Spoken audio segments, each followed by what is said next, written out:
In the last episode, we witnessed the union of Earth and sky. Gaia created Uranus from herself, her perfect complement, her opposite, her equal.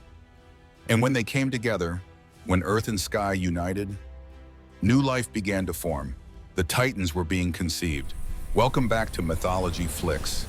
This is Season 1, Episode 5. The 12 Titans, children of Earth and sky. Today we meet the first true generation, not beings who emerged from chaos, but beings born from union. The children of Gaia and Uranus, the rulers before the gods. 12 mighty beings, each one a force of nature, each one destined to shape reality.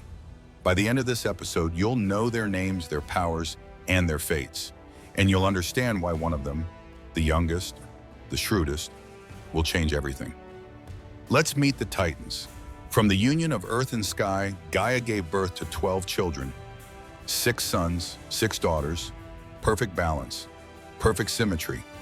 These were not like the primordials who came before. Gaia, Tartarus, Eros, Nyx, Erebus.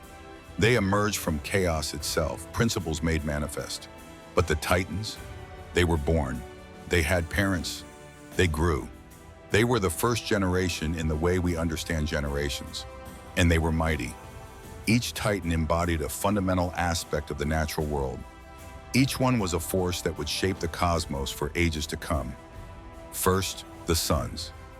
Oceanus, the eldest of all Titans. He was the living embodiment of the great river that encircled the entire world. Not a river in the normal sense, but the primordial body of water from which all other water flows. Every stream, every spring, every drop of fresh water, all descended from Oceanus, vast, patient, eternal, the boundary of the known world. Coeus, the Titan of intellect and inquiry. His name means query or questioning. He looked at the stars his father made and asked, why? How? What lies beyond? He was the principle of seeking knowledge, of never being satisfied with simple answers. The first philosopher, the first scientist, the first seeker of truth. Coeus, the Titan of constellations. He embodied the patterns in the night sky, the celestial order. He would father the winds and seasons, the forces that measure time and change. Through him, abstract star patterns would become connected to concrete weather and climate. Hyperion, the Titan of light, not light as in ether's bright air, but light as illumination. Brilliance, the principle of seeing. He would father 3 crucial beings: Helios, the sun; Selene, the moon; Eos, the dawn. Through Hyperion's line, the cosmos would gain its celestial lights, its rhythms elevated to the heavens. Iapetus, the Titan of mortality. Strange, isn't it? An immortal being embodying death and mortality. But Iapetus represented the distance between gods and mortals, the gap between divine and earthly. He would father Prometheus, Epimetheus, Atlas, and Mnemosyne. Through his children, the relationship between gods and humans would be defined. Prometheus would steal fire. Atlas would hold up the sky. The line of Iapetus would forever stand between divine and mortal. And finally, the youngest son, Cronus. Remember this name? Let it settle into your mind, because Cronus is not just another Titan. He is the Titan, the one who matters most. Cronus was the youngest, but the shrewdest, the most patient, the most cunning. His name may derive from Chronos, time, though Greeks distinguish between Cronus the Titan and Chronos the personification of time. Still, the association fits, because Cronus understood something his brothers didn't. Power goes to those who wait, who watch, who strike at the perfect moment. While his brothers explored their powers openly, Cronus observed. While they played and tested abilities, Cronus learned. While they existed in the present, Cronus thought about the future. There was something different about him. Not ambition exactly, more like awareness, understanding that this arrangement, children born to parents, creates certain patterns, certain possibilities. He watched Oceanus, the eldest, and saw strength but no cunning. He watched Hyperion, brilliant with light, and saw power but no subtlety. He watched his brothers and saw potential that would never be realized. But we're getting ahead of ourselves. For now, know this: he was the youngest, and he was dangerous. Not yet, not overtly, but the potential was there. Now the daughters. Thea, the Titaness of sight and brilliance. She would marry Hyperion and together produce the celestial lights. But Thea was more than Hyperion's mate.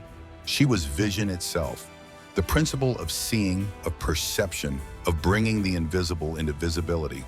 Through her, abstract light would become the specific lights we see: sun, moon, stars. Rhea, whose name means flow, the Titaness of fertility, motherhood, the endless flow of generation. She would marry Cronus, remember that? It's crucial, and become mother to the Olympian gods. Through Rhea's womb would pass Zeus, Poseidon, Hades, Hera, Demeter, Hestia. She is the mother of gods, the one who will save the world by saving one child. Themis, divine law made flesh, not just a Titaness, but a principle: justice, order, right action embodied.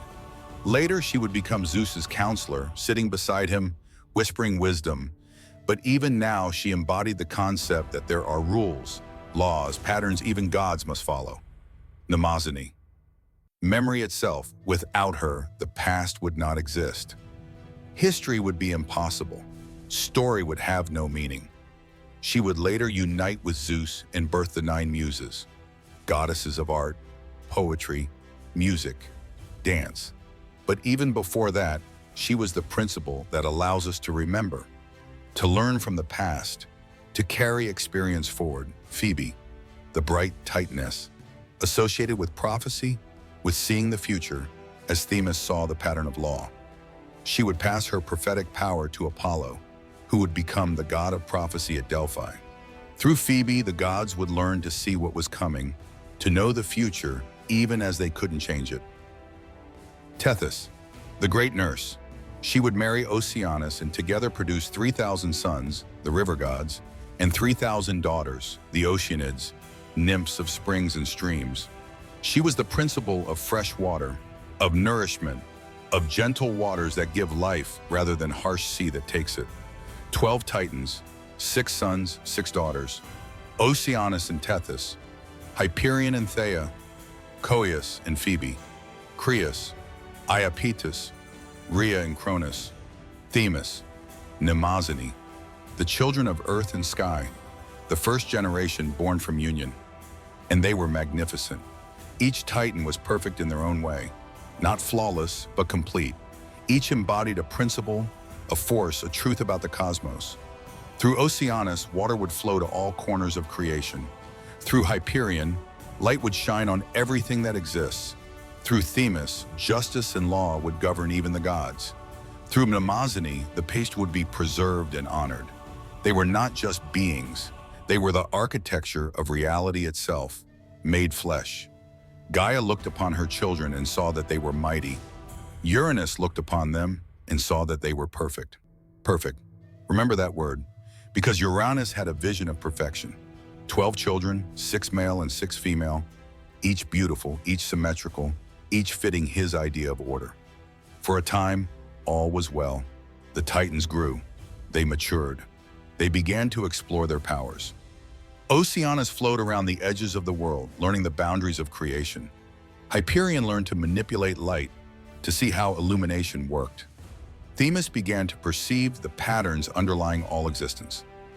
Mnemosyne started to remember, to collect experiences, to become the living library of all that had happened.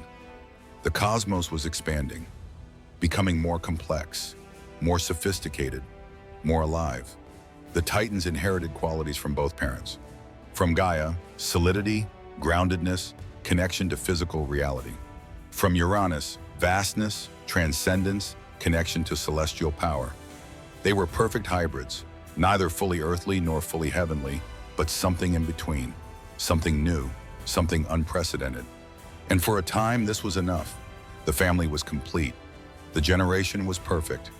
The cosmos was in balance. But Gaia and Uranus were not finished. Their union continued. Their creative power flowed without cease. And their next children would be very different, because not all of Earth and Sky's offspring would be beautiful. Not all would be perfect. Not all would fit Uranus's vision of order and symmetry. Some would be strange, monstrous. powerful in ways that terrified their father. The Cyclopes, giants with one eye each. The Hecatoncheires, beings with 50 heads and 100 arms each. And when Uranus sees these children, when he looks upon their forms, something will break inside him.